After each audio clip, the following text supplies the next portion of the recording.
Mesdames et messieurs, bonjour et bienvenue à l'émission Sur la place publique qui, comme on le rappelle, remplace l'émission La vie municipale et propose une série de rencontres sur des thèmes variés comme les loisirs, la culture, les sports et la politique.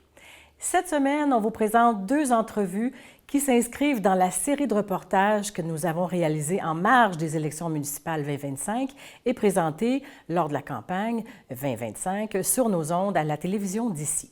Bonne émission.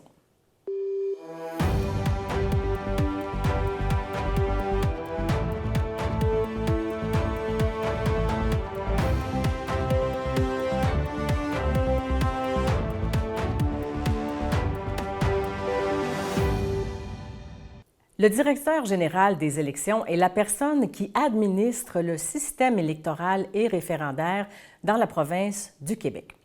Lors d'élections municipales, ce sont les présidents d'élections qui sont responsables de ce processus de A à Z. Alors, j'ai rencontré Mme Joanne Gagnon, présidente d'élection, ainsi que Émilie Latreille, secrétaire d'élection à la Ville de Beaupré, pour qu'elle nous explique comment ça marche une élection municipale. Bonjour à vous deux. Merci de nous accueillir dans cette période vraiment chargée. Au greffe, on sait que c'est la campagne électorale municipale là, qui est commencée et que ça accapare énormément de votre temps présentement, mesdames. Bien sûr. Alors, on vous remercie d'avance pour le temps que vous nous accordez à ces quelques questions pour expliquer aux citoyens et citoyennes ordinaire, les rôles que vous jouez, les rôles importants, voire cruciaux, centraux, là, dans une élection, dans l'organisation d'une élection, et toutes les démarches, finalement, là, qui y sont reliées. Alors, je vous lance tout de suite ma première question, Mme Gagnon, parce qu'elle vous concerne. Quel est le rôle, justement, d'une présidente d'élection? En fait, le rôle de la présidente d'élection dans une municipalité, c'est d'organiser le processus électoral, donc du début à la fin. On y passe par la location des locaux, on organise tout le processus électoral, on embauche le personnel, on fait la gérance, on forme le personnel. En fait, on fait tout du début à la fin, donc du jour 1 jusqu'au jour du scrutin. Donc, tout ce qu'on voit lorsque nous allons voter, là, tout ce travail-là en amont, c'est votre bureau et votre équipe qui préparent ces personnes-là qui ne sont pas là à l'année à vous attendre. Là. Vous les recrutez spécifiquement pour la campagne. Effectivement, on fait du recrutement vraiment, c'est sporadique, c'est une fois tous les 4 ans. Alors, vous comprendrez que ça ne fait pas partie de notre travail quotidien. Et de là, le besoin d'avoir beaucoup de monde qui nous entoure. Entre autres, la présence d'Émilie comme secrétaire d'élection. Elle est évidemment le bras gauche et le bras droit de la présidente d'élection.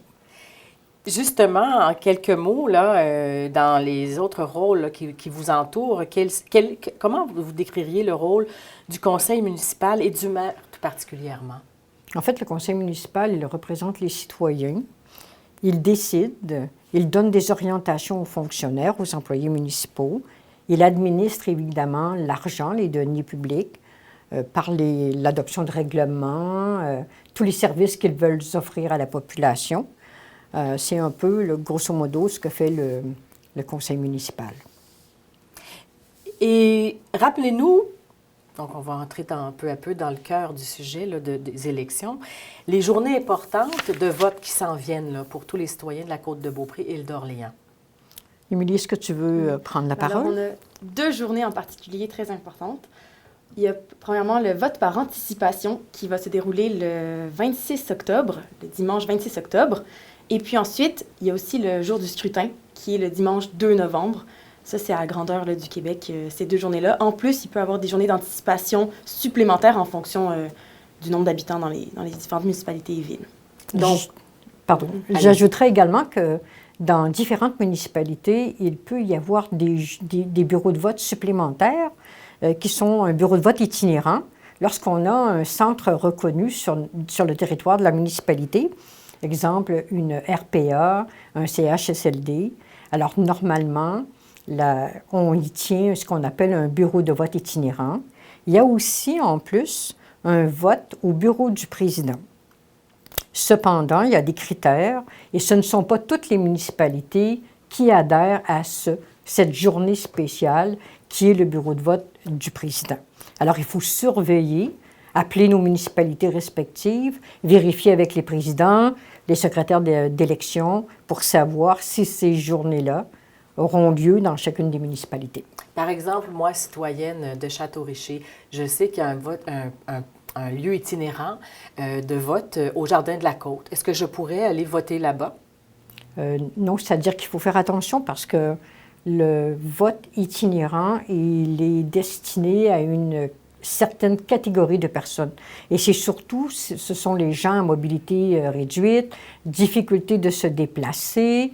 Alors, ces gens-là ont besoin de faire une demande formelle à la Ville. Ils doivent évidemment répondre aux critères d'électeurs, c'est-à-dire d'être inscrits à la liste électorale. Et c'est exclusivement pour cette catégorie de gens-là qu'on va tenir le bureau de vote itinérant. Je comprends. Donc, moi, je dois aller à mon bureau de vote. Justement, vous commenciez à en parler. Qui peut voter, Mme Gagnon, lors d'une élection municipale? Ah, qui peut voter? D'abord, le critère numéro 1, c'est d'être inscrit à la liste électorale. Uh-huh. Il faut avoir 18 ans. Il faut être citoyen canadien. Il faut habiter au Québec depuis au moins 6 mois. Ensuite? Il ne faut pas avoir perdu ses droits électoraux également. Puis, il existe aussi d'autres cas de figure qui pourraient avoir le droit de vote, mais pour lesquels il y a un processus qui s'applique, avec lequel ils doivent remplir des documents, nous produire des documents pour être inscrits sur la liste électorale. Par exemple, les non-domiciliés sur le territoire pourraient avoir un droit de vote. Donc, ceux qui se reconnaissent dans ces situations-là, habituellement, le savent et donc vont chercher les bons formulaires. Mais le citoyen ordinaire comme moi, là, monsieur, madame, tout le monde, on va dire, généralement, là, c'est ce que vous venez de donner comme les critères de base. Voilà. D'accord. Une chose particulière, excusez-moi, oui, mais vous savez, comparativement aux élections fédérales ou provinciales, on a l'obligation d'être inscrit à la liste électorale. On ne peut pas, le jour du scrutin, se présenter à un bureau de vote et dire « je veux être inscrit sur la liste électorale », ça ne va pas nous donner le droit de vote. Il y avait un processus via les commissions de révision. Alors, si dans différentes municipalités, il y a des gens qui ne sont pas au courant s'ils sont inscrits ou non sur la liste électorale, ils ont le devoir de vérifier avec les présidents ou les secrétaires d'élection et voire même se présenter devant les commissions de révision pour pouvoir se faire inscrire préalablement avant la journée du scrutin. C'est très important. Effectivement. Et justement, parlons-en, parce que normalement, à cette période-ci de l'année, les citoyens reçoivent une carte électorale avec les informations pertinentes à leur inscription, voir s'ils sont tous sur ces cartes-là, les résidents d'un domicile donné, de même que les adresses des bureaux. Donc, cette année, avec la grève des postes, on ne recevra pas cette carte électorale-là, Mme Gagnon. Donc, ça doit être un souci pour vous, pour les bureaux, pour tous les greffiers en ce moment et direction, les présidents d'élection. Donc, que doit-on faire pour s'assurer que nous sommes bien inscrits et de connaître finalement le bureau de vote où on doit se rendre? Vous savez, en fonction de la grève, le conflit Post-Canada, tous les présidents d'élection, on a été extrêmement bien entourés. Vous savez que nous, notre maître, c'est le directeur général des élections. Alors, il a émis des directives spéciales de façon à pouvoir nous aider dans notre processus pour rejoindre le plus de résidents ou d'électeurs possibles. Ici, à Beaupré, on a eu recours à du porte-à-porte. On a fait afficher sur toutes les portes de la municipalité un document. Évidemment, vous comprendrez qu'il n'est pas personnalisé comme il se fait normalement, mais à tout le moins, le document informait les citoyens qu'il y avait élection le 2 novembre, vote par anticipation le 26, et qu'il y avait également moyen, s'il n'était pas inscrit à la liste, de se présenter à la commission de révision. Il y a beaucoup de choses qui se passent sur les sites Internet des villes.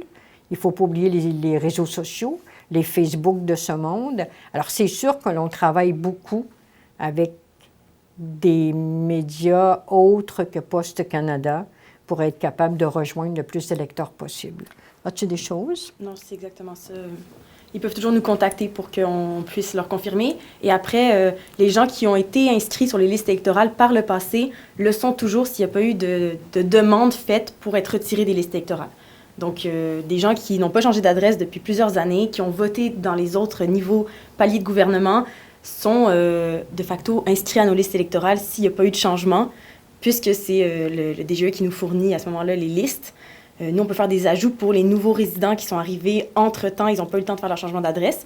Mais autrement, les gens qui sont déjà inscrits le sont encore. Et si, par exemple, on veut être sûr, certain, on a un doute, on n'a pas Internet, vers qui on se tourne? Là? Il y a des aînés, par exemple, qui n'ont pas nécessairement accès ou qui ne s'intéressent pas aux interfaces là, comme Facebook. Ou, bon. Évidemment, la meilleure façon, c'est de nous contacter, chaque président ou secrétaire d'élection dans chacune des municipalités. Voilà. Comme ça, nous, on a la liste et on est en mesure de leur dire et de vérifier pour eux s'ils sont vraiment inscrits. Donc, et ces numéros-là sont disponibles là, très facilement en faisant des recherches là, on cherche l'hôtel de ville, et oui, voilà. Les présidents d'élection, où on demande à parler aux greffiers ou aux greffières de notre municipalité. Oui, voilà. Tout simplement. Donc, ça touche ma prochaine question. Où voter, finalement? Donc, on rejoint... Bien, évidemment, à Beaupré, nous votons au centre multifonctionnel qui est situé sur la rue des Érables. Alors, le BVA se tient là et le BVO également, donc le 26 octobre et le 2 novembre.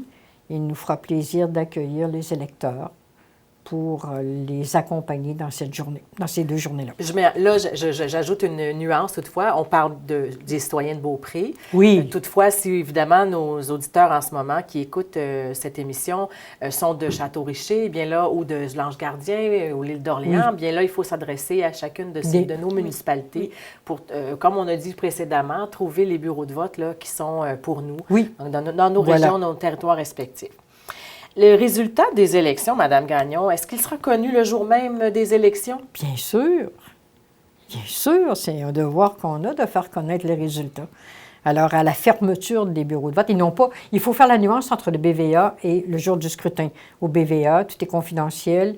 Les urnes sont surcellées le soir. Ce n'est que après le BVO que l'on procède à la fermeture des bureaux de vote à 20 h. BVA, BVO. BVA, c'est le bureau de vote par anticipation. D'accord. La journée du 26 octobre.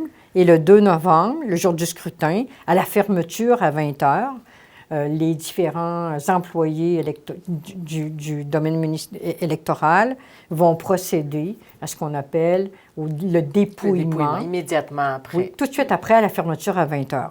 Et pour ceux qui ne sont pas familiers, le dépouillement, ça veut dire qu'on fait le décompte des bulletins de vote. Après le décompte, il y a ce qu'on appelle le recensement. Et le recensement, c'est le moment où on annonce officiellement les résultats du dépouillement. Donc, surveiller les avis dans chacune des municipalités, parce qu'on a déjà annoncé à quelle heure on procéderait au recensement des votes. Alors, ça peut différer d'une municipalité à une autre. D'accord. Lorsqu'il n'y a qu'un seul candidat ou candidate qui se présente pour un poste de maire ou de conseiller, que se passe-t-il? À ce moment-là, on n'aura pas d'élection pour ce poste. Il va être ce qu'on appelle élu par acclamation. Donc, on n'a pas besoin d'aller voter pour elle. Puis, dans ce cas, on va procéder à sa proclamation et puis à son assermentation tout de suite après, ce qui arrivait cette année, juste après la fin des dépôts des candidatures le 3 octobre. Donc, ces renseignements-là, pour savoir qui est élu dans ma municipalité, encore une fois, on peut référer au site du directeur des élections, du directeur général des élections, sur le site Internet, ou encore aux municipalités, au bureau des greffiers, pour avoir ces informations-là, notre municipalité? Bien, effectivement, on a un site dédié via le DGE. Dans notre jargon, ça s'appelle CREM, C-R-E-M. Et c'est l'endroit où nous allions déposer le nom de toutes les personnes qui ont déposé des mises en candidature. Donc, sur ce site-là et sur les sites Internet des villes, vous allez retrouver les informations pour tous les élus qui ont été justement proclamés élus par acclamation. Et c'est disponible depuis le 3, depuis le 3 octobre. Oui. Je pense fin de journée, là, disponible à toute la population. J'arrive à ma dernière question, Mme Gagnon, Mme Latreille. Qu'arrive-t-il dans les jours qui suivent les élections et à quel moment les nouveaux élus entrent-ils en fonction? Alors, après le recensement, le dimanche soir, dans la loi, il est prévu un délai de 4 jours pendant lequel on ne peut rien faire au cas où il y aurait une demande d'un recomptage judiciaire. En fait, c'est un dépouillement judiciaire. Et s'il ne se produit rien pendant cette période, à compter de la 5e journée, nous allons proclamer, c'est un document officiel que l'on signe, l'élu, et nous allons pouvoir procéder à son assermentation, ce qui lui permettra d'entrer en fonction à titre de soit nouvel élu ou d'un élu réélu. Donc là, vous êtes... c'est déjà amorcé, là. Vous êtes vraiment avancé dans tout ce processus-là électoral. Donc, il reste presque plus qu'à... Je dirais presque plus, c'est pas vrai. Je vois votre visage. J'allais dire presque plus qu'à attendre le jour d'élection. Donc, vraiment. Je sais que vous avez beaucoup de travail d'ici là. Pour nous, c'est transparent, on le voit pas. Hein. Nous, quand on reçoit notre petite carte, on sait qu'on va voter. Et puis, mais on sait qu'à l'arrière-plan, là, il y a plein de fourmis qui s'activent. Là. Voilà. Vous en êtes à votre combienième élection, Mme Gagnon? Écoutez, je suis à la Ville ça fait 25 ans cette année que je suis à la Ville. Alors, il y a des élections. Au début, il y en avait tous les 2 ans. Imaginez. Ça a changé pour les 4 ans. Alors, il y a quand même plusieurs années derrière moi. Quelques mandats. Donc, mais oui, malgré tout, c'est, comme vous disiez tout à l'heure, on ne couche pas avec notre Bible des élections à côté de notre lit toute l'année. Donc, c'est toujours un processus en plus qui se renouvelle. Il y a des changements à la loi. Donc, vous devez vous remettre dans le bain à tous les 4 ans. Voilà. Alors, c'est ce que vous avez fait depuis quelques semaines et mois. Ah, depuis plusieurs mois. Plusieurs mois déjà. Et vous continuerez, là, certainement, jusqu'à à la fin du processus et encore un peu après. Vous avez très bien compris. On vous souhaite une très belle campagne, c'est-à-dire de votre côté, de notre dans côté. votre rôle de greffière, assistante greffière. Merci infiniment pour cette entrevue. J'espère que nos citoyens vont trouver que c'est éclairant. Moi, en tout cas, j'ai beaucoup apprécié. C'est nourrissant et puis on comprend mieux là, votre rôle derrière toutes ces belles actions qui nous semblent si faciles. Et pour nous, on a un petit papier c'est ce qu'on veut. Hein? Ça se rend comme ça. Quand on a cette impression-là, vous avez fait un beau travail. Un bon travail. Oui, voilà. Bien, merci à vous. Merci beaucoup et puis bon succès là, dans le reste des actions imposées. Merci. Le 14 octobre dernier, je recevais en studio M. Henri Cloutier, ancien conseiller, maire et préfet, et qui est venu nous parler de cette vocation et de ses 14 années passées dans cette fonction. On l'écoute. Maire de Beaupré pendant 14 ans, préfet de la Côte-de-Beaupré, président de la Conférence régionale des élus et président des préfets de la capitale-nationale, Henri Cloutier, M. Cloutier, a quitté la vie politique en 2009. C'est ça. Alors, M. Cloutier, d'abord, qu'est-ce qui vous a poussé, vous a motivé à devenir maire à l'époque? Bien, vous savez, j'ai toujours eu l'intérêt à la vie politique. Il y a un élément qui manque à votre description, c'est que j'ai été conseiller municipal de 79 à 83. D'accord. Et j'avais beaucoup apprécié la fonction au conseil municipal. Dans le temps, c'était M. Gauthier, Lucien Gauthier, qui était le maire de Beaupré. Et puis, je m'étais retiré parce que mon fils allait à l'école, puis il avait de la misère un peu, il était en 6e année. Je me disais, moi, je passe mes veillées à travailler comme bénévole à la municipalité, puis mon fils, je pourrais y aider, je suis enseignant de profession. Alors, je me suis retiré, 83. Mais en pensant, je vais y revenir un jour. En 95, M. Gauthier se retirait, alors j'en ai profité pour me présenter à la mairie. Donc, revenir. Donc, ça, c'est une des motivations que vous aviez. Là. Vous étiez déjà j'avais l'intérêt, dans le paysage politique. En partant, j'avais l'intérêt. Puis encore aujourd'hui, madame, je suis la politique du monde entier ou à peu près. J'en doute pas. Ça finit pas après un mandat ou quand on se retire. On dit qu'on prend la retraite. C'est un intérêt qui est là, puis elle demeure. Justement. Pouvez-vous nous parler du rôle de maire, selon votre perspective, ce que vous avez vécu, connu? Bien, vous savez, un maire... J'ai toujours pensé que le maire, sa fonction, c'est de développer sa ville puis de penser à l'avenir de sa ville. C'est pas d'économiser tellement. Ça veut pas dire qu'on doit pas administrer avec rigueur. C'est pas ça que ça veut dire. Mais ça veut dire pense à demain puis comment ta ville peut être mieux connue. Beaupré, en passant, il n'est pas connu. Ou très peu. Il l'est un peu plus aujourd'hui parce que ça a évolué. Mais il était très peu connu. Donc, j'avais dans l'idée d'essayer de positionner Beaupré sur le plan régional, sur le plan provincial, Puis administrer, quelqu'un qui administre, un maire qui administre pour économiser, je regrette, là, on ne doit pas faire ça. C'est comme un commerce. Tout ce qui ne progresse pas périclite. Donc, si on ne veut pas que notre municipalité prenne du retard, il faut aller de l'avant. Pour aller de l'avant, on n'a pas le choix, il faut emprunter. Mais emprunter d'une manière raisonnable. Puis on a des lumières rouges. Tu ne dois pas dépasser tant % de tes revenus, puis tu ne dois pas dépasser, il y a une autre lumière rouge que j'oublie, mais il y a 2 lumières rouges qu'on doit absolument respecter si on ne veut pas positionner notre municipalité d'une mauvaise façon financière. Alors, on a toujours respecté ça comme équipe. En passant, l'équipe est importante. Le maire a beau vouloir des choses, mais les votes se prennent à la majorité à un conseil municipal. Exactement. Donc, quand on a un conseil divisé 3-3, c'est la pire affaire qui peut arriver. Le maire décide tout le temps, puis c'est du tiraillement tout le temps. Donc, c'est d'avoir une équipe complète, autant que possible, ou à tout le moins majoritaire, qui fait qu'on peut avancer dans les intentions que le conseil a. Le maire, c'est pas lui qui vote, c'est donc pas lui qui décide, mais c'est lui qui doit être à l'affût, qui doit informer son conseil, le renseigner, le conseiller, et de mettre sur la table pour discussion ce que lui pense ou ce qui arrive au niveau de la région. C'est ça qu'il doit faire. Puis là, le conseil, lui, en réunion de travail, décide pour le mieux de la municipalité. Et là-dessus, je pense, je peux dire avec fierté que j'ai pas mal toujours mis sur la table les différents sujets, tant au niveau local qu'au niveau de la MRC, parce que j'étais aussi préfet. Le préfet, c'est pareil, il faut qu'il fonctionne en rapport avec les maires et de mettre sur la table pour discussion les différents sujets, puis de prendre la meilleure décision possible pour la région, comme pour la municipalité, la meilleure décision possible pour la municipalité en regardant la région. Je reviens donc à mon intention de positionner Beaupré. C'est ce qui a fait que je me suis impliqué au niveau régional. À la CRE, à l'UMQ, l'Union des municipalités du Québec, j'étais président de la région 3, mais j'étais aussi membre du conseil d'administration. Donc, si j'avais duré peut-être plus longtemps, peut-être que j'aurais eu des intentions politiques provinciales, mais ce n'était pas le cas. Il faut y aller, à mon avis, il faut y aller graduellement, puis voir les enjeux régionaux, locaux et provinciaux avant d'arriver à dire « je me présente, puis je vais être un bon élément ».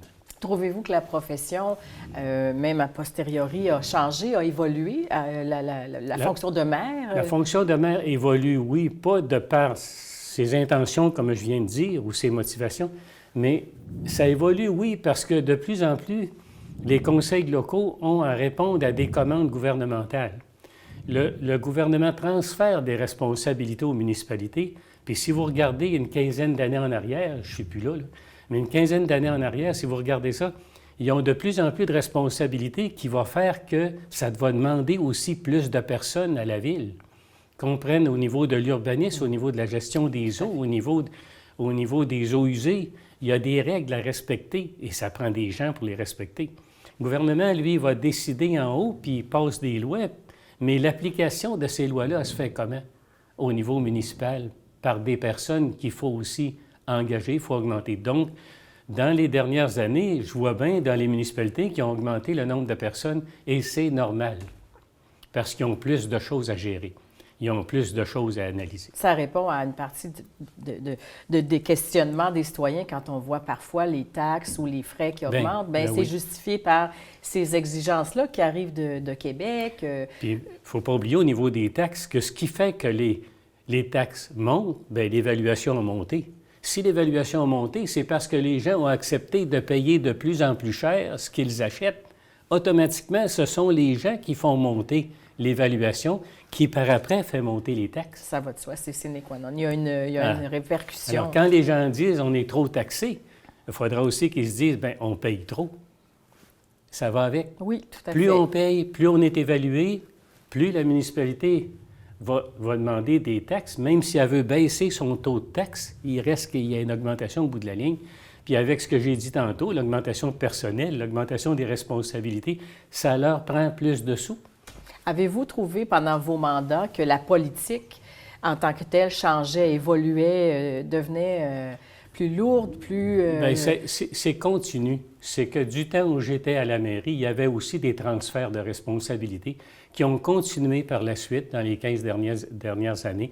puis qui fait qu'il faut s'ajuster, puis comme je disais, augmenter le personnel pour répondre aux commandes. Plus de Puis sur le bureaucratie. plan local, c'est pas simple non plus. Il faut qu'au plan local aussi, on continue à évoluer. Vous avez travaillé sur des projets structurants, M. Cloutier, comme l'assainissement des eaux, le redressement des finances municipales, l'hôpital Sainte-Anne-de-Beaupré, l'usine d'eau potable. Donc, qui sont parmi les projets sur lesquels vous avez planché et avec succès. Quels sont les défis? Ce sont des gros projets. Donc, les défis, les difficultés de faire ce métier-là de maire. Bien, vous avez parlé de projets structurants. Ça, il y en a tout le temps, des projets structurants, que ce soit au local, au régional. Mais je me dis, ce qui m'apparaît qui devrait se passer dans l'avenir aujourd'hui, là, si je regarde l'avenir, là, je pense que de plus en plus, les municipalités, compte tenu de leurs responsabilités, il y en a des, on va dire, des plus grosses ou des plus importantes en nombre de personnes et en budget. Oui. Il y en a des plus petites. Il va falloir que les gens apprennent à travailler ensemble, élaborer des ententes de services municipaux entre les municipalités. J'avais commencé d'ailleurs dans mon temps. Puis je pense qu'il faut que ça se continue. Sortir du silo là, de chaque municipalité, oui, mon patelin, Parce qu'avec tout ce qui arrive de plus, il faut apprendre à se parler. Puis comme je disais souvent dans le temps, avant de se marier, il faut se fréquenter. Bien, si on se fréquente entre municipalités, peut-être qu'un jour, on trouvera le moyen de se marier. Arrivera les fusions.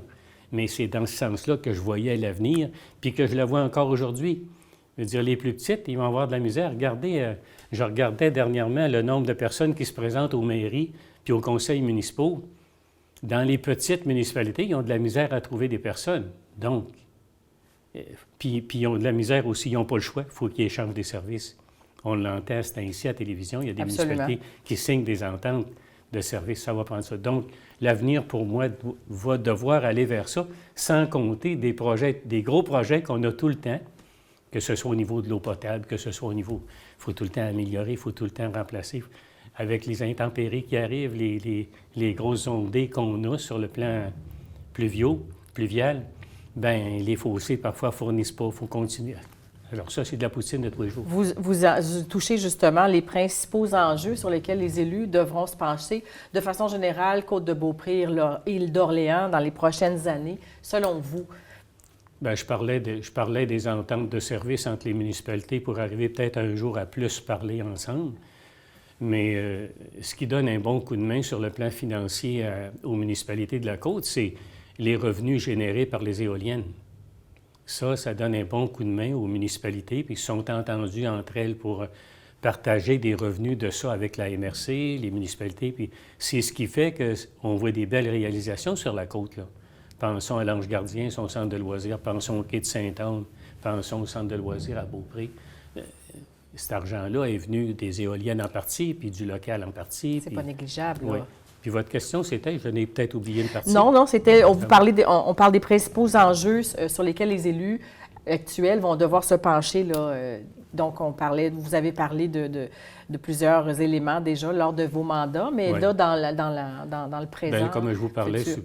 dans ma tête à moi, le plus important, c'est de parler d'entente de services pour aider peut-être l'ensemble des municipalités. Travailler ensemble. Puis d'ailleurs, c'est commencé. Regardez, Bois-Châtel, Ange Gardien, ils ont déjà depuis plusieurs années des ententes. Beaupré, Saint-Joachim, Saint-Tite, je ne sais pas où c'est rendu, mais il y en avait. Alors, il faut aller vers ça, là, je pense. Il y a des sujets comme le transport déjà qui touchent l'ensemble. Oui, vous en touchez un, effectivement. Des municipalités. Le transport a commencé dans le temps où j'étais à la mairie. Il a commencé en petit. Je vois bien que ça a évolué. Le plus mobile qui passe, là, il passe beaucoup plus fréquemment que dans mon temps. Là. C'est mieux que c'était. Oui, ça va devoir continuer à avancer. Selon les moyens, il y a une chose, je fais une parenthèse là-dessus. Allez-y. Continuer à évoluer le transport sur la côte de Beaupré, mais sans nécessairement joindre le RTC de Québec. Pour la raison que le RTC de Québec, comment voulez-vous que la côte de Beaupré ait un certain mot à dire dans tout ce grand fonctionnement-là? Je pense qu'on est capable de s'organiser pour évoluer indépendamment. Indépendamment.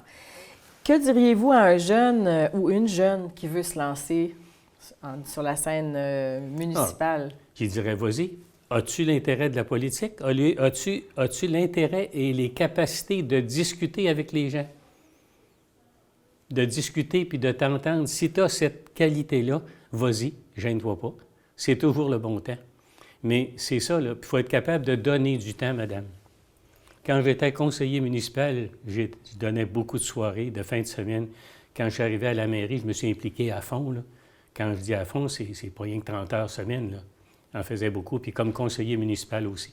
Donc, la personne, le jeune qui a le goût de mettre du temps, qui sent qu'il a les intérêts, qu'il a les capacités pour discuter avec les gens, puis de s'entendre, travailler ensemble, oui, vas-y, c'est toujours le bon temps. Et si c'était à refaire en terminant? Non, je n'hésiterais jamais. Je n'hésiterais pas, parce que je chantais ça depuis déjà 79, voyez-vous, puis même avant, mais en 79, quelqu'un a eu la gentillesse de venir me solliciter. Alors oui, j'en ai profité, mais c'est ça, je sentais déjà l'intérêt pour la politique depuis longtemps. Merci pour ce beau portrait à la fois de ce que vous avez fait, mais de la vision que vous aviez de ce poste-là. Je trouve ça très enrichissant. Merci, M. Cloutier, d'avoir accepté notre entrevue et je vous souhaite une belle continuité. Bonne campagne. Vous suivez ça certainement de très près. Absolument, absolument. Je sais déjà qu'à Beaupré, il y a juste un poste électif. Hein? Puis je sais qu'à Saint-Joachim, l'équipe est élue au complet. Ah oui, on suit ça. À la Fondation François Lamy, l'Halloween, c'est une fête incontournable. Marie Blouin a rencontré Lélia Decker pour qu'elle nous parle du tout nouveau projet culturel qui va se dérouler les 24 et 25 octobre prochains dans le village de Sainte-Famille. Cette soirée est intitulée « Légendes et crimes de l'île d'Orléans ». À travers des visites hantées en soirée, comédiens et conteurs feront revivre de vraies histoires entremêlées de légendes de l'île d'Orléans. L'activité est organisée en collaboration avec le Nouveau Théâtre de l'île d'Orléans au Parc des Ancêtres les 24 et 25 octobre de 19h30 à 21h au coût de 12 $. Bonjour Laïla. Bonjour Marie. Chaque année, vous fêtez en grand l'Halloween ici à la Maison de nos aïeux, mais cette année, vous organisez une activité bien spéciale, les visites hantées, les 24 et 25 octobre prochains, ici à Sainte-Famille. Qu'est-ce que c'est exactement? Dans le fond, les visites hantées, les visites fantômes, c'est les légendes et les contes de l'île d'Orléans. Puis en plus de ça, on a ajouté des faits réels qui se sont passés sur l'île d'Orléans, fait que des meurtres ou des choses comme ça. Et ça va être raconté sous forme théâtrale aux personnes qui viennent faire les visites. Est-ce que vous avez pu compter, je pense, sur la collaboration du Nouveau Théâtre de l'île, c'est ça? Oui, exactement, exactement. Dans le fond, on avait fait une première fois les visites, mais c'était les employés de la Fondation François Lamy qui ont juste des diplômes en histoire et qui n'ont pas de formation en théâtre. Oui, OK. Et on avait eu pas mal de retours sur des personnes qui voulaient justement une façon plus théâtrale. Et du coup, c'est comme ça que nous est venue l'idée de faire une collaboration avec le Nouveau Théâtre de l'île, parce que tant qu'à faire des collaborations avec les organismes de l'île d'Orléans, autant choisir eux.